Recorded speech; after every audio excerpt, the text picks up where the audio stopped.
Guys இன்னைக்கு நான் யார் மூஞ்சில முழிச்சேனே தெரியல. இன்னைக்கு ஃபுல் டேவே சம்பவம் தான். ஏன்னா கடையில ஆல்ரெடி 500 கிலோ சிக்கன் ஆர்டர் போயிட்டு இருக்கு. அந்த டைமிங்க்கு நான் அனுப்பணும். பசங்க வந்து இன்னைக்கு ரொம்ப ஸ்லோவா ஒர்க் பண்றாங்க.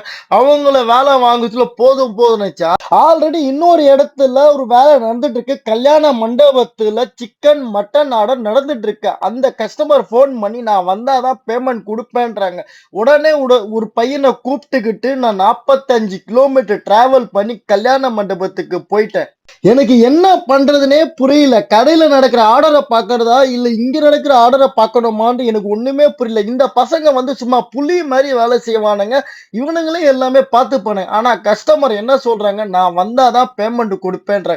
சரி, உடனே வண்டியை உள்ள எடுத்து ஆல்ரெடி நடக்கிற ஒர்க்ல நம்மளும் போயிட்டு என்ன சும்மாவே உட்கார வச்சுட்டாங்க. நான் வந்து என்னால என்ன பண்றதுன்னே உனக்கு புரியல, ஒண்ணுமே புரியல எனக்கு.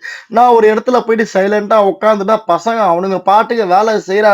அப்பதான் இன்னொரு சம்பவம், கஸ்டமர் கம்மியா காசு கொடுக்குறாங்க. ஏன்னு கேட்டா நீங்க இந்த ரேட்டு தான் பேசுனீங்கன்றாங்க. ஆனா நான் தப்பு பண்ணிட்டேன், கால் ரெக்கார்ட் பண்ண மறந்துட்டேன்.